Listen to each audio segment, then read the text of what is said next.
কৃষ্ণায় বাসুদেবায় হরয়ে পরমাত্মনে প্রণত ক্লেশনাশায় গোবিন্দায় নমো নমো। Hello friends, welcome to my channel বৈদিক প্ল্যানেট। আশা করি আপনারা সবাই ভালো আছেন, সুস্থ আছেন, আনন্দে আছেন এবং যে যার নিজের জীবন শান্তিতে অতিবাহিত করছেন। বন্ধুরা, আজ আমরা গীতার সপ্তম অধ্যায় নিয়ে আলোচনা করব। যারা আগের পর্বগুলি দেখেননি তারা পেজে সার্চ করে দেখে নিতে পারেন। তো আসুন মূল আলোচনায় প্রবেশ করা যাক। ভগবান ব্যতীত জীব ভ্রমক্রমে যাকে নিজের বলে মনে করে তা সবই অসৎ, ত্যায্য, প্রাপ্ত হওয়া এবং বিচ্ছিন্ন হওয়া বস্তু। তাৎপর্য হলো যে ভগবানও অকিঞ্চন এবং তার অংশ জীবও অকিঞ্চন। আমি সর্বদাই অকিঞ্চন এবং অকিঞ্চন ভক্তদেরই আমি ভালোবাসি, আর তারাও আমাকে ভালোবাসে। সাধক যখন সংসারে শরীরাদি কোনো বস্তু ব্যক্তিকেই নিজের ও নিজের জন্য বলে না মানে, একমাত্র ভগবানকেই নিজের বলে মানে, তখন সে অকিঞ্চন হয়ে ভগবানের প্রেমিক হয়ে যায়। কিন্তু ওই সব কামনা দ্বারা যাদের বিবেক অপহৃত হয়েছে, তারা নিজ নিজ প্রকৃতির বশীভূত হয়ে অন্য দেবতাদের শরণাগত হয়ে তাদের নিয়মগুলি পালন করেন। যে ব্যক্তি ভগবানে বিমুখ এবং জগৎ সংসারের প্রতি আগ্রহী, সে তার জাগতিক কামনা পূরণের জন্য বিভিন্ন দেবতার শরণ গ্রহণ করেন। জাগতিক ভোগ এবং সংগ্রহের কামনার জন্য সব কিছুই ভগবান, দেবতাদের রূপে একই ভগবান বিদ্যমান, এই জ্ঞান আবৃত হয়ে যায়।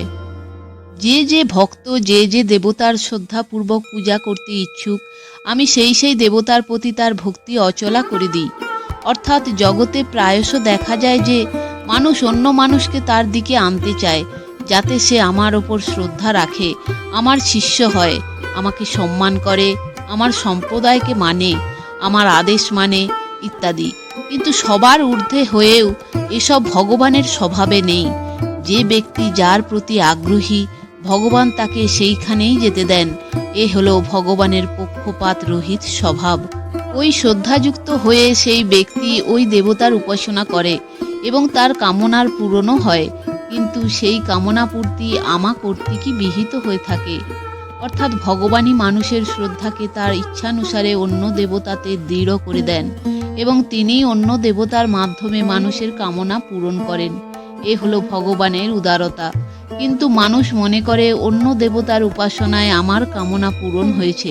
প্রকৃতপক্ষে সকল দেবতাই ভগবানের অধীন। তার কামনা পূরণ করার অধিকার এবং সামর্থ্য ভগবানই প্রদান করেছেন। কিন্তু সেই অল্প বুদ্ধি মানুষদের ওই সকল দেবতাদের আরাধনার ফল বিনাশশীল হয়ে থাকে। দেবতাদের পূজা করেন যারা, তারা দেবতাদের লাভ করেন, আর আমার ভক্তগণ আমাকেই লাভ করেন।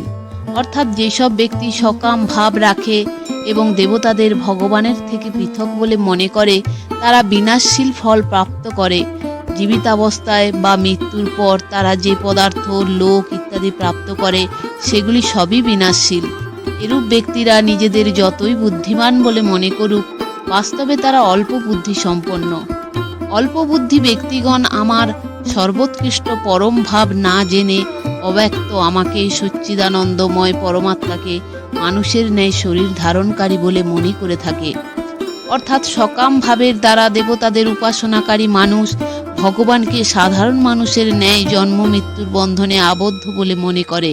তাই তারা ভগবানের উপাসনা করে না। প্রকৃতপক্ষে ভগবান অব্যক্ত এবং ব্যক্ত দুই, এবং অব্যক্ত ব্যক্ত উভয়েরও অতীত।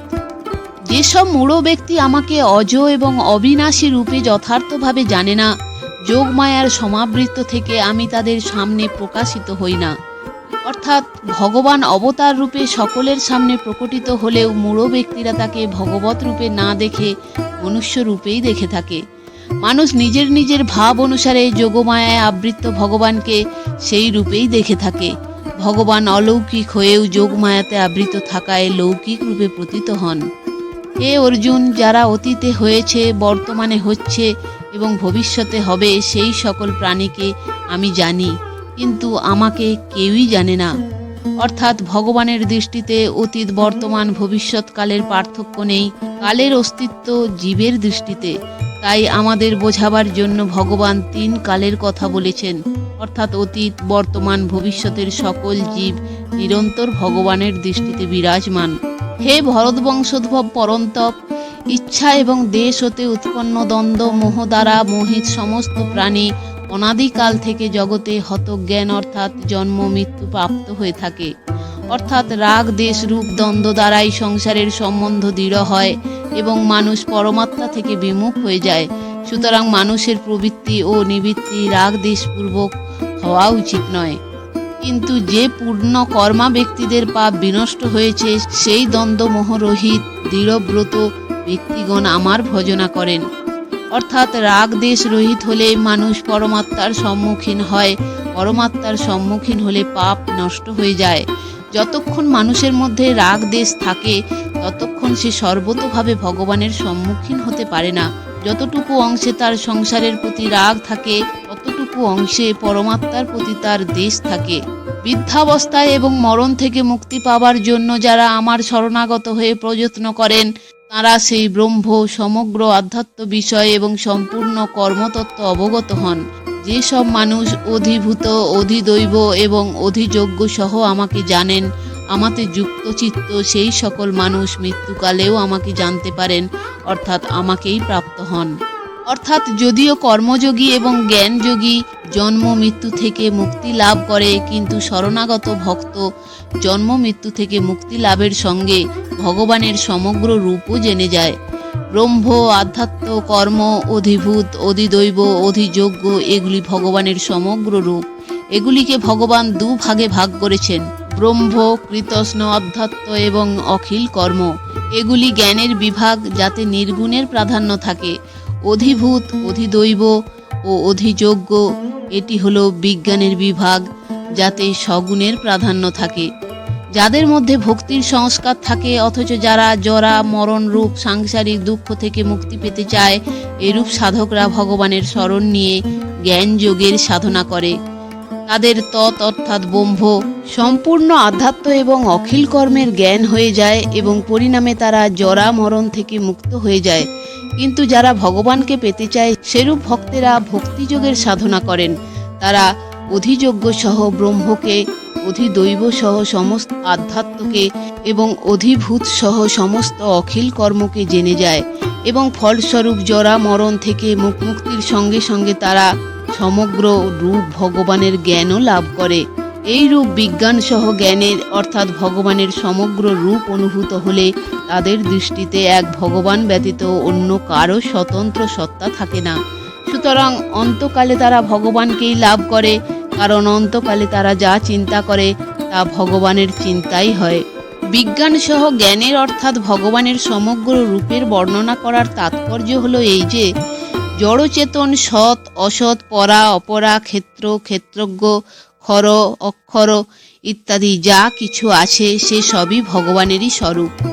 প্রথমে যাকে পরমাত্মা, পরা ও অপরা প্রকৃতি বলা হয়েছে, এখানে তারই দুটি করে বিভাগ করা হয়েছে। যেমন পরমাত্মা ব্রহ্ম ও অধিযোগ্য, পরা আধ্যাত্ম ও অধিদৈব, অপরা প্রকৃতি কর্ম ও অধিভূত। তাৎপর্য হলো যে পরমাত্মা, পরা ও অপরা তিনটিই মিলে হলো ভগবানের সমগ্র রূপের প্রকাশ। তো বন্ধুরা, সমগ্র ভিডিওটি দেখার জন্য ধন্যবাদ। যদি ভিডিওটি ভালো লেগে থাকে তাহলে লাইক, কমেন্ট এবং শেয়ার করে আপনার প্রিয় মানুষদেরও দেখার সুযোগ করে দেবেন এবং এই ধরনের আরও ভিডিও দেখার জন্য চ্যানেলটি সাবস্ক্রাইব করে পাশে থাকা বেল আইকনটি প্রেস করে দেবেন। সবাই ভালো থাকবেন, সুস্থ থাকবেন, আনন্দে থাকবেন।